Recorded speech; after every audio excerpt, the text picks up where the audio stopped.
mengenal sosok Karisma Jati yang menghina ibu negara Iriana Jokowi. Komikus kontroversial ini menjadi viral.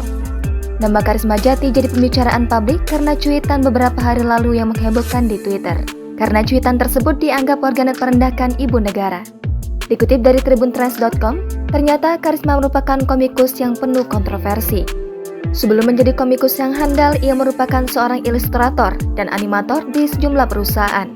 Pria yang lahir di Yogyakarta pada 4 November 1986 itu pernah membuat karya komik berupa adegan asusila di tahun 2016. Beberapa anggota komunitas komik mengatakan bahwa terdapat konflik antara Karisma Jati dan seorang wanita komikus. Komik buatannya tersebut dicap kontroversi sebab di dalamnya tersimpan cerita yang diduga menyindir seorang komikus wanita. Dikutip dari Rappler, komik asusila tersebut menggambarkan seorang wanita yang mengajak seorang anak untuk memenuhi hasrat seksual. Sebab saat itulah dirinya terus dibanjiri kecaman dari berbagai pihak mulai dari netizen hingga komikus senior. Meski demikian, komik ciptaan yang berjudul Komik Anak Kos Dodol dikomikin dan Good You Must Be Joking, laris dan populer di pasaran. Bakat seni yang dimiliki oleh Karisma memang telah diakui oleh banyak orang. Namun nampaknya Karisma terlalu berlebihan dalam mengeksplor imajinasi seninya.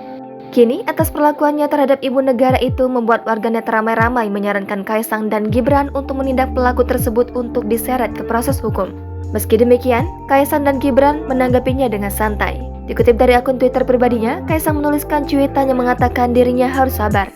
Usai dibanjiri cibiran dan kecaman di Twitter, Karisma Jati lantas memberikan surat terbuka permintaan maaf lewat akun Facebooknya.